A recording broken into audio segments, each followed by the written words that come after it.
Hi guys, it's Alpha Lorraine with Divine Goddess Healing. I'm here to do a quick update,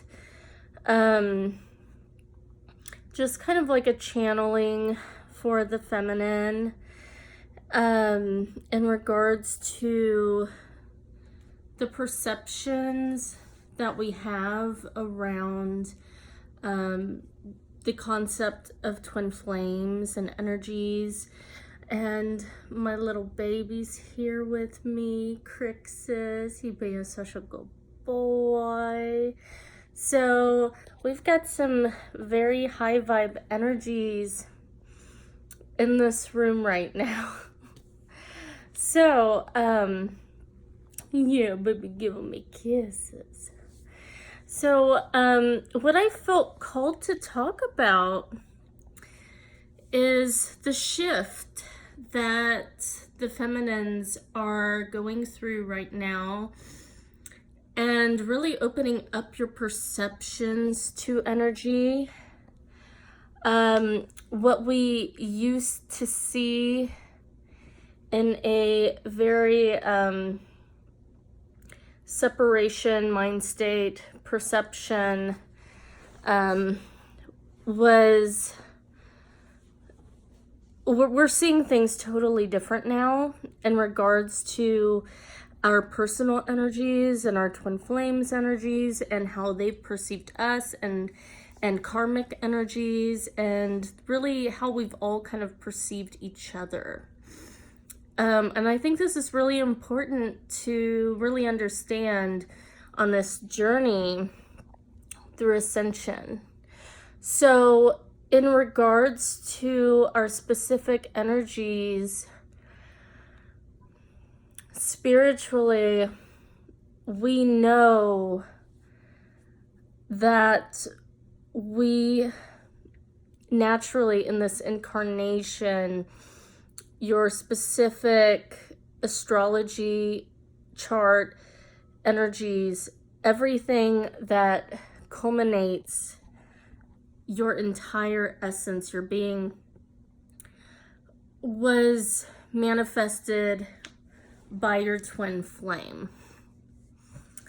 And so, and you them. So you kind of, as one soul being split, you've created the perfect mirror and challenge on this journey to really challenge yourself, challenge your perspectives, and are you really living in your truth?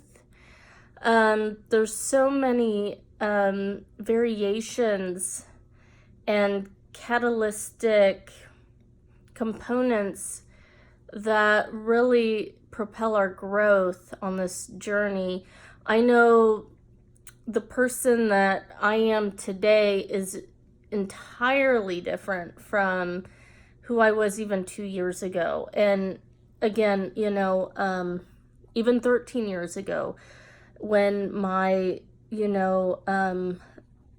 spiritual journey really took a turn, you could say, towards the worst. My dark night of the soul began. And so I've really gone through major quantum leaps year after year, month after month, day after day, hour after hour, for, intensely for 13 years. And so, I mean, if you look at the timeline, I've shaped and molded in so many different ways. And in each version of myself, I was my most authentic self in that version. It's really all about perception. Now, in regards to your twin flame, the thing is, so we think that if we continue to shift these different perceptions, that we're going to get a better result with our twin. We're going to get a more desirous union, which may be true in a sense. But at the same time, your soul knows something deeper than you, than your 3D self. And when you come back to center, when you come back to yourself, each time you actually realize that you're right where you're meant to be, and that this is the perfect alignment, your perfect path towards your destiny, your highest heart happiness. So you even almost look back and be like, there's really nothing I had to change all along. My twin flame, my counterpart, loves me so divinely through each stage. You know, like I was perfectly imperfect, and you could say the same for them.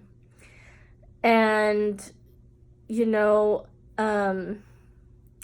there's this constant need to better ourselves, in which, you know, it is great because you become so self-sufficient and full of self-love that you can finally come to this point where you reach an attachment. You don't need the confirmations. You don't need the labels. And I'm not talking about the label of twin flame. I don't think there's anything wrong with referring to your partner as your twin flame. What you know. And for me specifically, I have the astrological evidence that this person is my twin flame. So some of us have so much knowing in our astrological chart that we ground this deeper into the physical 3D realms.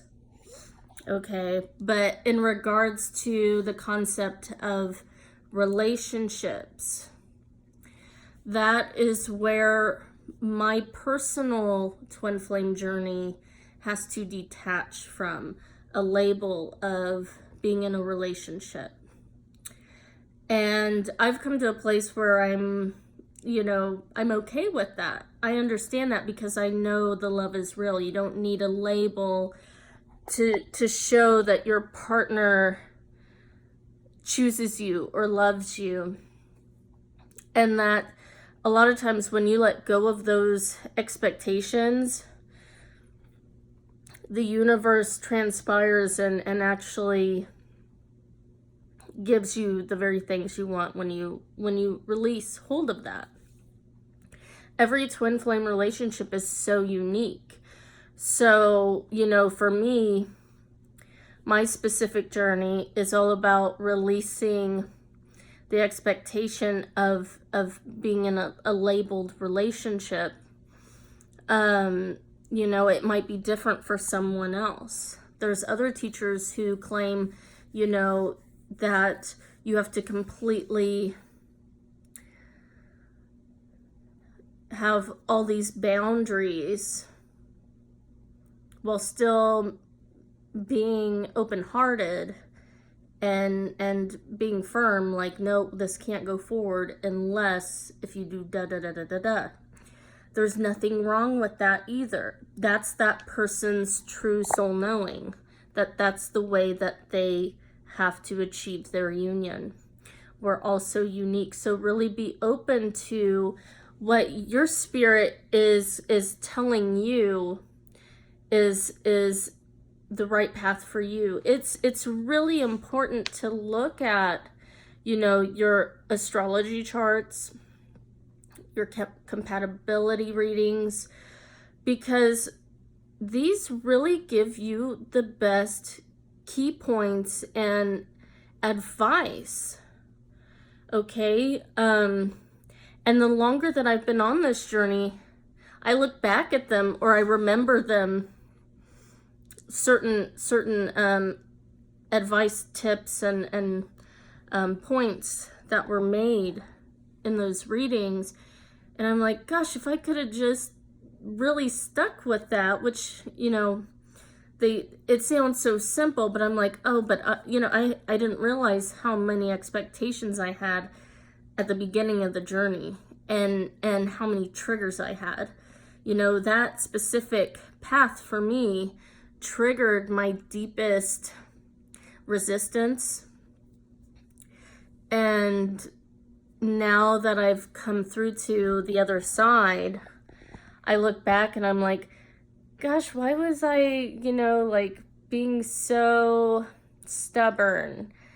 Why couldn't I have been more understanding? And I thought I was being understanding, but I was still being triggered the entire time. And that's resistance. You're too focused on the other person. And you don't understand it until you go through it and come out the other side. So a lot of times, you know, there is just a higher divine timing, whether you want to recognize it or not. Your soul is bringing your energy body into alignment with your highest truth. And for me, my higher self is very, I have very high standards for myself.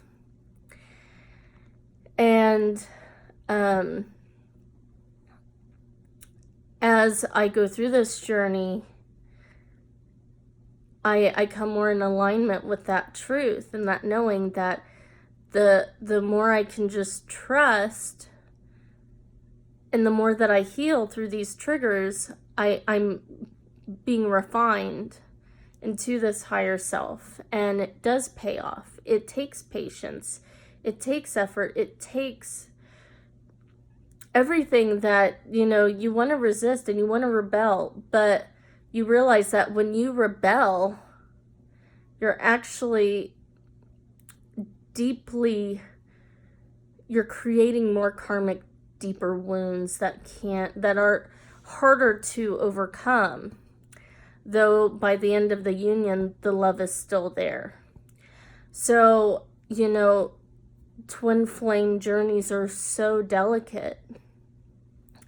And it is a journey of unconditional love because there's always forgiveness.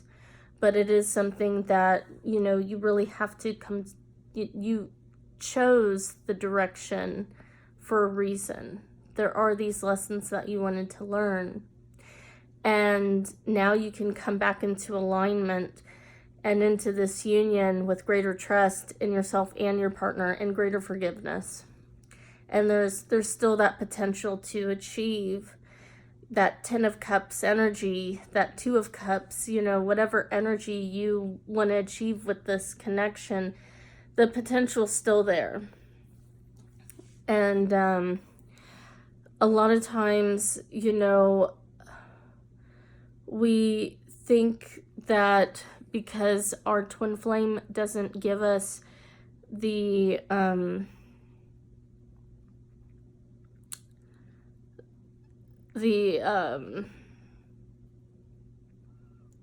brain fart when our twin flame doesn't give us the recognition that we want, or they don't respond the way we want, our unperceived self sees it as rejection. But it's not the truth. That is the part about this journey that's so triggering and why a lot of people give up.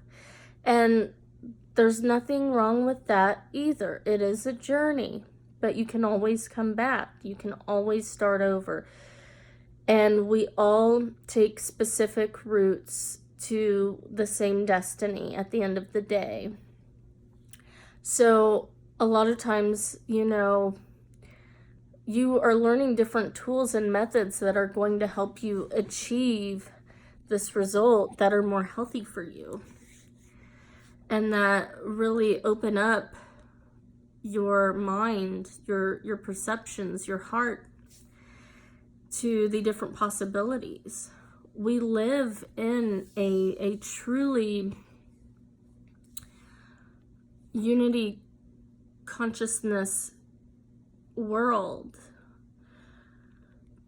even though there are perceived lines of separation, we all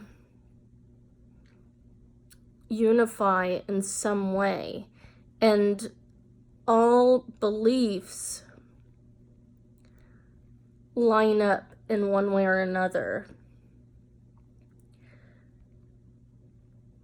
There is truth to everything.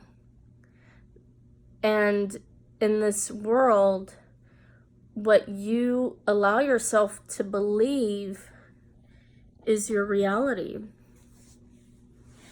And on this journey, we are opening ourselves up to different methods of belief systems so that we can have the union that we truly desire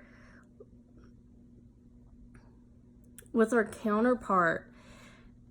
And a lot of times it's our judgments of ourselves and of other people that have held us back from having this type of union we wanted. We think that karmics are people that are manipulative and use our twin flames or us. But really there's something deeper that's being misunderstood. And really, we as feminines, don't we really just want to do what the karmics do? Not to say that they are doing it in that way, but really we all are manipulative. You know, we all, there's always a way that someone else from the outside can look at us and call us manipulative, or call us, you know, narcissists. You know, there's this whole thing with narcissists and empaths. And I really, truly, you know, it's, I don't like the term narcissist because anyone can be a narcissist. And the more I've been on my journey and look back, the more I thought I was the empath and my twin was a narcissist. But then I would, through my healing work, as I look back, I'm like, I was the narcissist. I was the one that was putting this pain, these projections, these emotional, like, vomiting projections onto my twin. Like, you can't do this, you can't do that. And, you know, I know we're supposed to be together. I know this, or, you know, and looking back, I'm like, oh God, like, I wouldn't want to talk to me either. Like, I'm a fucking nutcase. So, like, it's really all about perception. There's a reason why energies repel. What you think about your twin or another person is what they're thinking about you. And even with my karmic situations or connections, the longer that I have worked through these situations and different lessons with these people, the more I really see their true purity.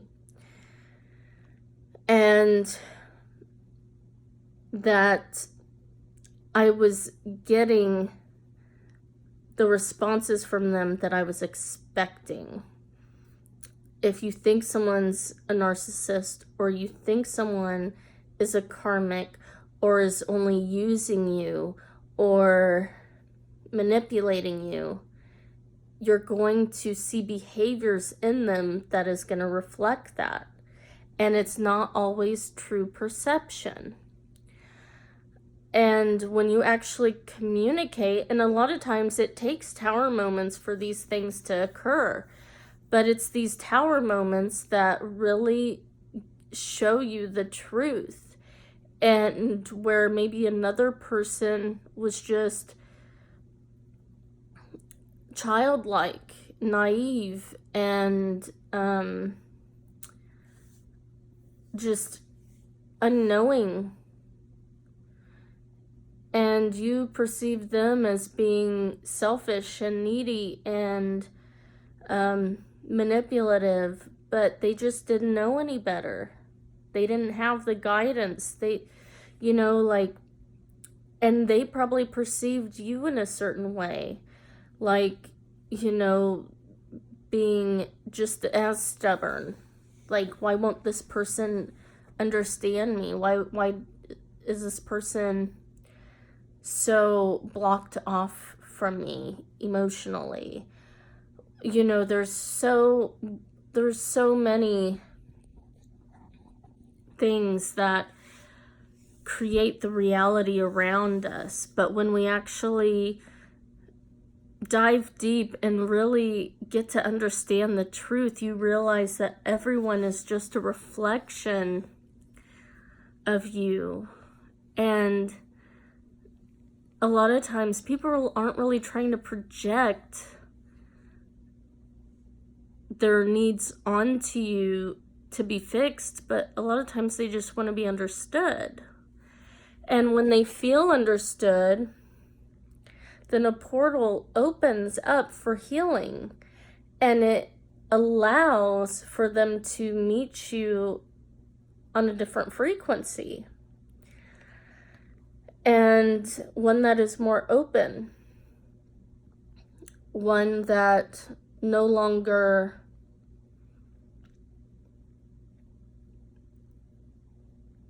focuses on the wrong energies, because those things have been cleared. Your twin flame journey is not just helping you understand this with your partner, but with everyone around you. And you realize that really all along, you were the one with all the blocks. You were the one that was being judgmental. You wouldn't allow yourself to be as feminine as you wanted to be for your masculine, dolling up, because you're like, well, I'm already incredible. I don't have to do these things to be noticed. And that's true. But meanwhile, your masculine's giving all the attention to your karmics, who are doing the very thing that you refuse to do because you are judging them. Because you think you're too good to use manipulative methods, but really, you realize when you start to do those things, that that's actually those things that light you up. When you're a child, like me, I was always a girly girl. I put on makeup since I was like 4 years old. My mom would let me play in her makeup, and I would play dress up. It's in my nature and through my wounding, my dark night of the soul, these things were forgotten because I had to strip all of these things away, because I thought that that's not who I'm supposed to be. But those are the things that brought me joy, made me feel good about myself. And when you feel good about yourself, when you're doing it for yourself, then when you do it for someone else, you realize you're just having fun and they're enjoying it. And what's wrong with that? There's nothing manipulative when it's coming from a place of your inner truth. We could spend all day talking about the variations of how, perceptions and energy are misconstrued. We as feminines were so worried about being judged by the world that we were the ones judging everyone else who was not like us. And we built walls, and we separated ourselves from the world. And we thought that the world was separating us. But really, when you look at people differently, when I was younger and I felt that way, like I didn't fit in, like I was a loner, which, I to this day, I still am. I get along with people. I make friends really easily. And I can be really sociable, but I do, with being on this journey, it does utilize a lot of energy. And so I do need a lot of alone time to really process and get the proper rest and self-nurturing and love that I need.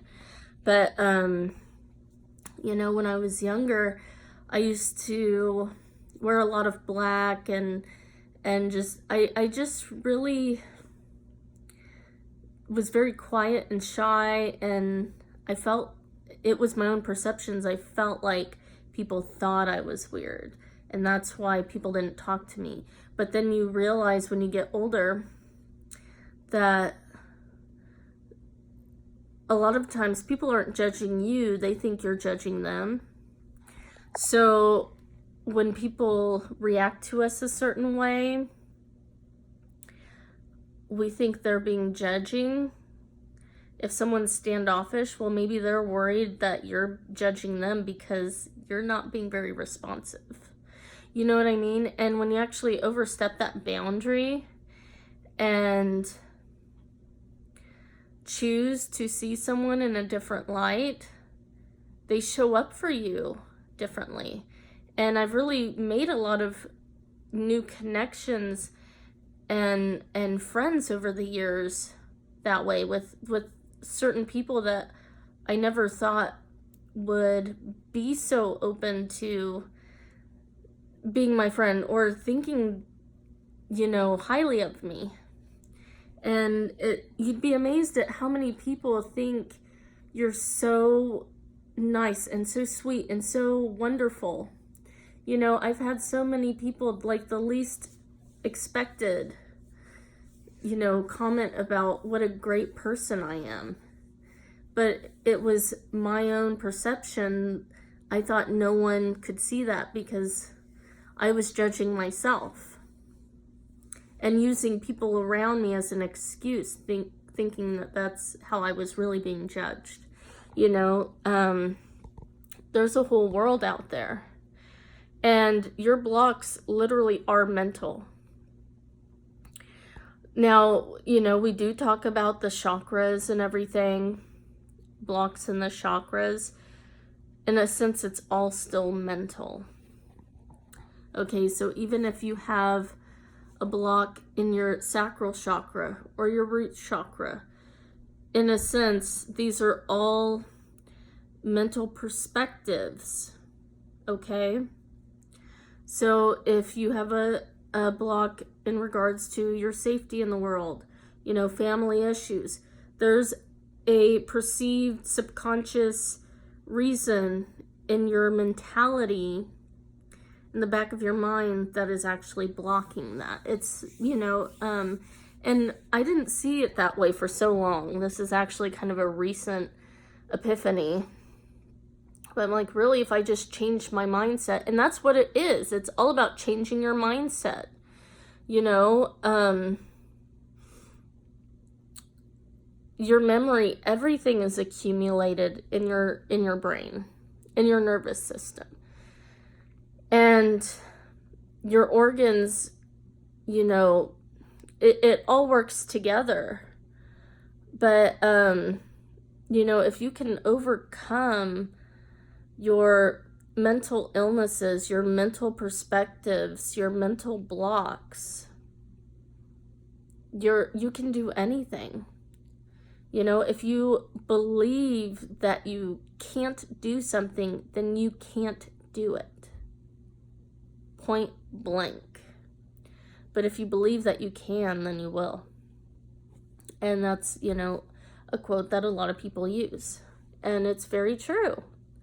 But I just really I really felt guided to speak that with you guys, And on this journey, I have so much more compassion towards my twin now than I ever did, more understanding and more open-mindedness. And I find now that there's not really so much of that repulsion between us. And I believe that when we are able to truly come together in physical union, which we are technically, I believe when I actually get my own place to live, it's going to allow for more opportunity for that to blossom. But, you know, I notice there's not so much repulsion between us. That there's just this love. When we're together, there's this love. And it's really amazing. And, you know, if you stick with this journey, it's so rewarding. If you can stick through the battles, you know, and it's still tough. There's still days, but it gets easier, and you become more unattached emotionally because your faith grows so much. When you can really overcome these battles, it becomes easier. You understand the lessons quicker and what you need to do to change. And you can really be a lot more positive and in a high vibe place. And from there, it just manifests quicker and quicker. In the past, you know, few weeks, I may have had a few run-ins with my twin. I really have no idea, except for one of them. It definitely was him, which he confirmed with me. But there were 2 other times. I'm pretty sure it was. But I didn't want to be weird and bring it up to him. But and then even his mom too. So there's a lot of confirmation in the physical that we're coming more into alignment. If you're doing your work and you're actually healing this connection, it's going to bring you guys more into alignment, okay? So if you still feel so many blocks between you, those things have to be overcome. And, you know, if you can't do that, you really have to surrender. When I'm in those moments of resistance, you can feel it in your body when you're too mentally focused on the wrong things that trigger you. That resistance is creating a block. When you can truly surrender and accept it and let it go and refocus your energy on yourself and allow all those purges to come and go, you'll realize how centered you get when you can just really accept it for what it is. And that shifts the energy instantly as well. You know, it's all about really accepting each other for who you really are. There's no, you know, let go of this ideal you have of this person. You can daydream from, you know, you can meditate and imagine, but let those ideals go, because the only way that you're going to manifest those things is by letting it go, okay? And really being grounded and centered in the 3D, the reality of what it really is, who this person really is, what they're still doing. Accept it. Don't keep stalking them. Don't keep worrying about them. Let it go. Let go of the karmics. Forget them. Block them. Whatever you need to do. And when you do that, you can focus more of that energy on fulfilling your life and your soul path. And that is what brings you both together. And the more you can refine and refocus, the more the universe shows up for you and allows for these opportunities to open up little by little. Release expectation of how it comes. And you're really going to... you'll start getting these confirmations, and when you stop overstepping and stop trying to force, you can allow the universe to show up for you. That's going to create a stronger faith in you to able to more easily allow you to let go even more. So then you're gonna be like, oh, I get it now. And then you can just surrender all day long, and you're like, I get it. This is so easy, and it's gonna happen. And I don't care. I don't care if it does or if it doesn't now, because I know it will. But I just don't care. I'm just working on my own life now, and I'm feeling good, and feeling good feels good. So you just want more of that. And then when you do get to spend time with your twin, you can just radiate in each other's high vibe energy and enjoy that. And then when that's done, you can let it go and focus on you again. So it's really all about refining yourself and your perceptions and utilizing different energies in a positive way, not being so judgmental to how or why people do the things that they do. They're in your twin's life for a reason. Even if you want to perceive it a certain way, there is a level of respect or loyalty that their connection probably shares, you know, and you don't want to be the enemy. They're not your enemy. You want to show up as a true friend. Because I know, like, you know, for me, my karmic situations, you know, quote unquote, they're soulmate situations, they're friendships. And there's lessons that we learn and we evolve together. And that strengthens that bond. That doesn't make that situation bad. That brings healing. And that's what all of these connections are for. So just really come to accept your partner, your twin flame, soulmate, everyone. Meet them where they're at. Okay? And really, truly, deeply understand these lessons. They're to bring you back to your true self. And it's a beautiful place to be, and there's happiness for everyone. There's a win-win for everyone on the other side. So thank you so much. And if you'd like to give me a donation or request a personalized reading, the links are down below. I also provide light language healing sessions and artwork as well. My artwork's on my Etsy shop, Shamanic Alchemy Art. The links for that are down below as well. If you resonate with my readings, please like, subscribe, and share, and hit the bell button for more updates. Thanks so much, guys, and have a great day. Bye.